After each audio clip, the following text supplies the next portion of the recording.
What's up, y'all? Babe, I'm knocking them out. What's up? Y'all thought I wasn't coming back, huh? Because any other day, I would have snuck off and had a drink. And baby, y'all want to saw me into tomorrow. But no, I'm going to knock these videos out tonight. Then I'm going to go have a motherfucking cocktail. Babe, I need a fucking cocktail. So bad. I need to go give me some facial lotion. That's what I need to go. But I do not feel like dealing with no ghetto ass Walmart. But I'm not going to no high ass Target either. So I guess I ain't got no choice, huh? Anyways, I'm trying this lotion out. I bought this new lotion, Nivea. It's alright. So anyways,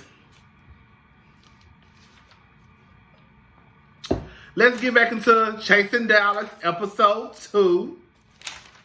I love this intro. I'm gonna keep saying that until I get tired of saying it. I love this intro. So basically, Reese G has made a trip to Houston, Texas.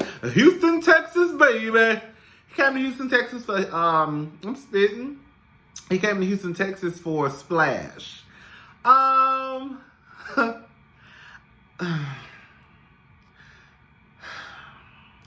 Did I ever tell y'all I almost got into a fight with a bartender one year at Splash? Because I went to the bar, I got a beer. I gave him a $20 bill. He told me it was $5. I gave him a $20 bill. Why that motherfucker told me I ain't getting no change back because I gave him a $5 bill? Baby, I almost knocked all the shit over that motherfucking bar. Bitch, I almost tore that whole club up. This was probably about... I had to be in my, late 20s. Baby, I almost fucked that whole bar up, girl. Anyways, but yeah, I don't really do Splash like that. I've never been to the beach. Went to a couple of clubs before. Every year I say I'm going to participate in Splash. Or just, at least a couple of clubs. And I just never do. I hype myself up and I end up sitting my black ass at home. So Reese G is here in Splash. It looked like it was empty as fuck at the beach. I really think they need to do a big revamp of Houston Splash. Back in the day when I was a young girl, scared to come out the closet. I was two-stepping in the closet like one of my friends used to say. Back in the early 2000s, Splash used to pop. Do you hear me? I remember even going to the mall and just seeing the malls were packed. Like on Splash Weekend. I remember people at TSU getting prepared for Splash Weekend. Even after, around 2007, 2008, Splash was still popping. I don't know what happened. Anyway, so Reese G is at Splash. He's with a porn star named Rock. I do remember Rock having a big old donkey dick. I don't know what, I do remember seeing him in a couple of porns. Anyways, Trey.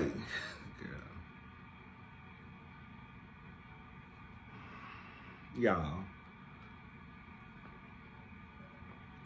I am a very big supporter of expressing yourself how the fuck you want to, okay? Wear what the fuck you want to wear if it make you happy. Do what the fuck you want to do if it make you happy. As long as you ain't out here doing nothing illegal, sexual assault to nobody, raping nobody, bitch, wearing clothes ain't got shit to do with nobody but you. You hear me? If you want to walk out that hole with your whole nipple hanging out, titties free, do it. Y'all gonna have to explain to me what Trey had on. Baby, Trey had on a corset, some white gloves, a necklace, a crop top that stopped right here, a hood on the crop top, and a goddamn hat. He said he is a brand ambassador. He is a model. He said he was a stylist. When they showed Trey's pictures, I guess his modeling pictures, if that's what you want to call them, I was like, okay, this is cute. Trey's a cute little boy, but I just didn't know what the fuck he had on in that confessional. I thought he looked like a goddamn fool. I'm going to be honest. He did. Cute little boy, probably old enough to be my son. I don't know, but young enough to be my son. But I just thought he looked a fool. Dior meets Reese G. He tells the guys that he went to a tattoo shop in the hood Oak Cliff. I remember back in the day, they used to always play this song at the mixers at TSU. It was Oak Cliff, that's my hood. Put it in your face, get that shit understood. Hey, that's what you want, boy. Tell me you get. Man, I used to want to be from Oak Cliff so bad. Because everybody who was from Dallas, when that song came on at TSU, baby, they used to go the fuck off. And I used to go the fuck off with them too. Even though I wasn't from Dallas, you could tell me I wasn't though. Shit. Anyways. Martell and Reese G. Martell and Reese G are frenemies. You know who Martell and Reese G remind me of? They remind me of Giselle and Karen off of The Real Housewives of Potomac. They don't like each other. They deal with each other for whatever reasons. Every time I look up, they were throwing shade or trying to read each other. It was the weirdest thing to me. Martell says he lives in a Caucasian neighborhood. Girl, I hate when people, because I used to do that all the time too. I'm not gonna lie. Back in the day when I was a young girl and didn't know no better, I used to always talk about how when I get older, I'm gonna move to a white neighborhood. But the truth of the matter is, the white neighborhoods ain't no better than the blacks. Okay, the white neighborhoods, bitch, they got dead bodies all in their goddamn walls. The couple, your favorite couple in the goddamn neighborhood, running a goddamn sex trafficking ring in the goddamn basement, okay? All types of shit be going on in them white neighborhoods. But girl, he said he happy to live in his Caucasian neighborhood, so let Martell be happy. Anyways, Rock and Martell know each other. Rock is running, girl, now this shit is, I don't care what nobody say. I ain't trying to shit on nobody's dreams. Rock, you are not going to be the president of the United States of America. It just ain't going to happen. It just ain't going to happen, baby. It just ain't going to happen. You and that big old dick of yours, you might be the president of the XXX entertainment business. But baby, you are not going to be the president of the United States of America. I need somebody to tell him that's not going to happen. Aubrey and Reese G, I don't know and I don't care. I don't know what's going on with them, and we're not going to sit here trying to figure it out. One thing I don't like about Martell is I feel like for whatever reason, Martell, and it's not even, Martell and George really are the same type of girl. Like, Martell probably worse than George low-key. I don't know, they're probably the same. Martell, stay reading people. Like, why do you feel the need to always read and shade people? Every confessional, you're saying something about somebody, trying to read, trying to shade. And I'm like, why does everything have to be a read? I don't know. George and his friend, the conversation started out very weird to me. I don't know if it was because that was their first time having a one-on-one conversation with like a camera sitting in front of their face. Let's just listen.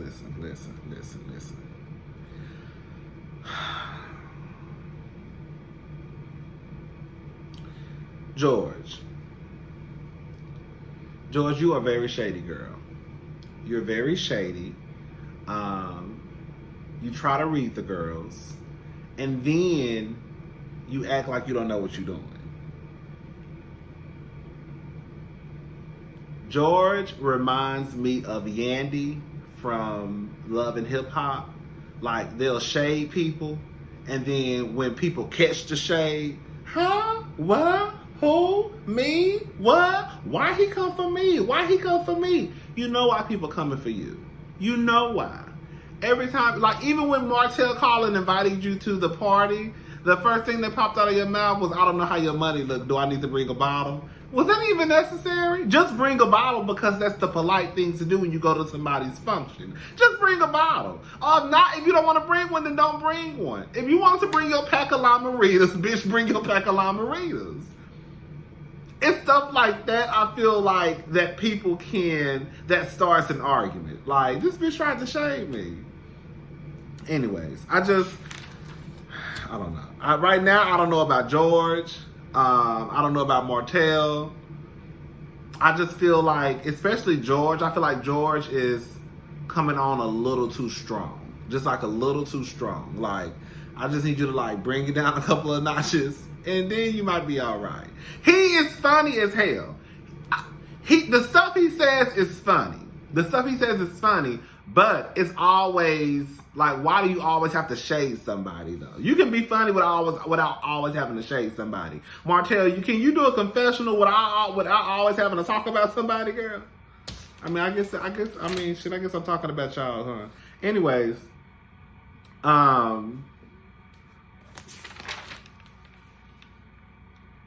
said he was gonna bring some lamaritas because he don't drink at other people's houses. That might be something. I don't know what happened, but girl, let me tell you something. I wish a bitch would walk in my house with a pack of lamaritas. Y'all, the people who've been watching my videos, I already know I do not like lamaritas. My mom and them, they think I will drink a lamarita. Okay, I will drink one if it's just the last thing in the goddamn building. But I hate lamaritas. Lamaritas make me feel bloated. Lamaritas don't make y'all feel bloated? They make me feel bloated. Don't walk in my motherfucking house with no lamaritas. You could take your ass to Specs and get a bottle of watermelon vodka for $10 or a bottle of Tito's for $15. That's the same price as a pack of lamaritas. Unless you're going to bring a 6-pack for a room full of people. You might as well not bring shit if that's the case. Anyways, Ariel and Lana O'Hara. She starts to talk about how they transitioned together. Ariel is a transgender woman. Lana, I think her name is Lana. She's a transgender woman also. They're sisters. Lana wants Ariel to make her a dress. I felt, this is when I started to, because I didn't really know anything about George, Ariel, basically none of the new people. But when Ariel started to cry, I got sad. Basically she feels like she's not appreciated. And she feels like people use her, but in a way, like she says, and I thought this was so deep for some reason. Basically, like, I feel like I'm being used, but I can't say I'm being used because I know what's going on. So it's kind of like, I can't be used if I know what the fuck you're doing. So I'm sure her story will probably start to unfold, if not this season, hopefully next season. But I really wanted to give her a hug. Like, I'm glad they came and gave her a hug after she did her confessional. No, I'm not. I shouldn't have did that because y'all gonna, this motherfucker just scratched his leg and smelled it. No, I was scratching my leg and my nose was itching, so I was scratching my nose.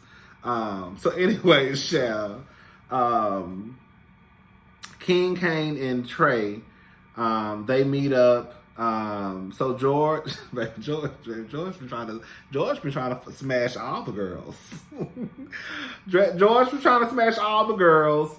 Trey let it be known that George was trying to smash him. He was all in his DMs.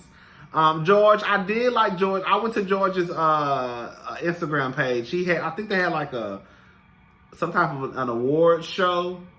A couple of months ago, a couple of weeks ago, he had on this white blazer with his fur around. I thought this shit was fly as fuck. But anyways, I think they won an award for like best reality show in Dallas, something like that. But yeah, I thought that blazer with the fur around it was fly as fuck. Anyways, so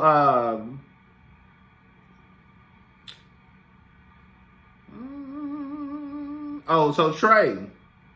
So George, I've been all in Trey DMs trying to get into them cakes. Girl, Trey said George had on a waist trainer. I don't know. George said he felt one of Prima Donna's waist trainers on. Trey said he felt one of Prima Donna's waist trainers on George. He said when he hugged George, he ain't feel nothing but goddamn buttons and straps and strings.